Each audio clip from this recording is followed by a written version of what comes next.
Peace, peace, y'all. Welcome to today's mathematics with your girl, Sunshine Monet L. Today is 5/10/8. You already know we in the month of 5. This is the month of community and communication. We are in the commune. And we are closing up with the last day of the first decan of the month. You know, this is the decan of initiation. This is the decan of knowledge and intellect. This is the decan of absorption and downloads and, attracting the experiences and the confirmations and the conversations and the opportunities and all things that you need on the inside. That's what we did on this first decan. So do you like it? Did you have fun? Because yesterday we were 9 and we were complete. We was like, we were completing the round. So today is like, yeah, we done. We done. We did done. We done diddy done. Okay? How do you feel about being done? At 11:59 p.m. tonight, you'll be done. So just today, just wrap it up. Who's that guy in the crowd? Wrap it up. Play the wrap it up music. Wrap up the decan. But we're wrapping it up today in the space of 10. Knowledge, intellect.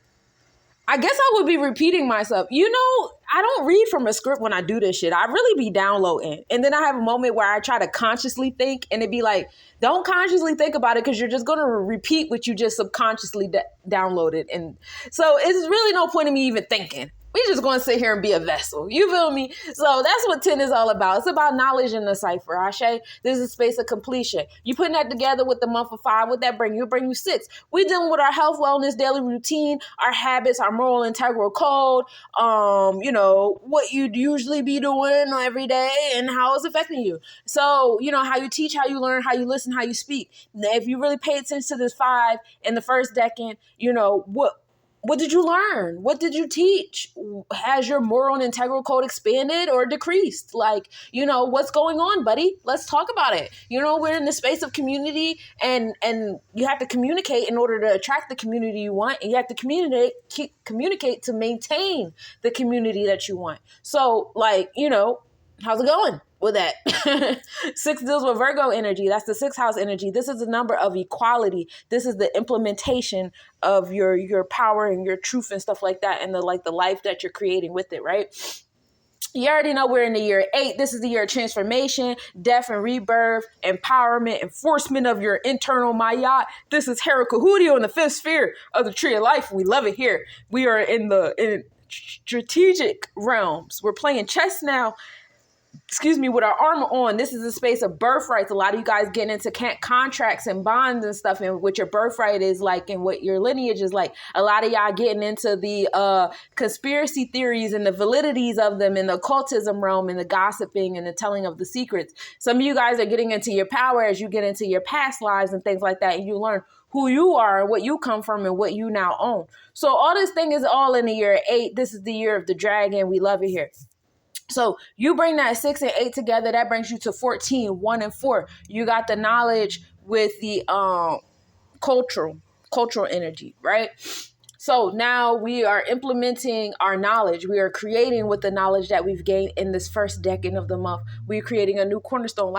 Didn't we do this yesterday too? We created a new cornerstone when I was telling y'all to get on the 9s with it. Now we on the 10s with it. We're going to create another stone with it. This is what we like here. This is what we're wrapping up. This is the last few days to go ahead and build those stones, build the foundation to the building that you are trying to build by the end of this month. And we love it here, right? I love this for you guys. Build. Create the life you want to live. Otherwise, you're just going to keep living the life you don't want to live. Does that even make sense, y'all? Stop playing with yourselves. Today, overall, is the day of 5. This is the day of community and communication. Happy holy day to my mobs in the back. This is the day of curiosities and satisfying set of curiosities. Some of y'all got a hypothesis. Some of y'all got a theory. Some of y'all got a question. Go through the scientific process to exercise it. It's fun there. We love the fucking observations we get to make by doing different trials and then coming up with a conclusion. And then when people question us, we be like, I got my statistical analysis. Don't play with it. Don't play with it. Don't play with it. It brings a sense of confidence, right? We love it there. 5 also deals with Leo. That's fire energy. Confidence right there. Boom, boom, boom. We're dealing with the 5th house, the inner child, your creative energy and dramatics. And that's definitely a nice alignment with the fact that we're on a Venus day today. So let the 5 be your guide. So astrologically speaking, we start the day off with a 5% waxing crescent moon, the moon rising at 7:19 a.m. and setting at 11:31 p.m. We are in the Gemini. Didn't I just say 5 of Gemini and Leo energy at the same time? And we're in the Gemini on the tropical, so your thoughts is all about on community and communication. You know, while the moon is in Gemini, check your Gemini placements. I got a few placements in Gemini. Let the moon, you know, invoke those spaces and experience them. Like what is this moon invoking for you to experience? Ashe. And then we are in the Taurus constellation, and we're Taurus Vedic with it. So we're materializing. That brings me to the 4, building the foundation, building the cornerstones, right? We're in the 5th house with it. Today is a day of 5. That's that Leo energy. So the moon is always, I don't know if y'all noticed, but the moon, if nobody else, the moon got us on the numerology chart, right? So pay attention to what the moon is invoking on your personal planets, right? Because essentially you are Earth and the moon is like your satellite. So when it's like sitting now around your stars and your planets, it's making them brighter and more about your experience and what you are absorbing and digesting and downloading. And then it gives you what you need to upload back into the stratosphere. Ashe? Ashe. So sunrise at 5:48 a.m. and setting at 8:03 p.m. International Space Station visible from 2:16 a.m. to 2:33, and then again at 3:50 a.m. to 4:01 a.m. And just to remind you, that's in the Cassiopeia and the Camelopardalis constellations over there. Mercury has the longest AM elongation, which is the angular distance from the sun. That happens today at 5:20 p.m. Mercury will be 26 degrees west southwest. Okay. Best visibility of Earthshine on the moon is at the end of dusk, so it'll look like a little full moon situation happening. The moon and Tejas posterior are at minimal angle today at 6:48 a.m.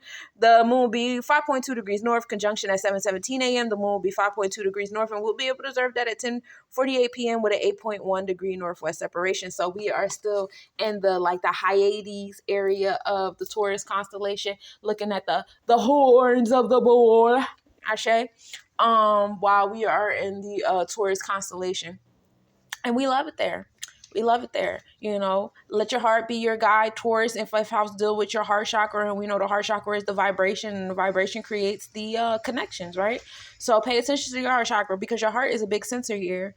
And if you would like a personal reading because you want to know how the moon and Gemini is invoking your personal planets, reach out to a goddess. I'm here for it. Peace, y'all.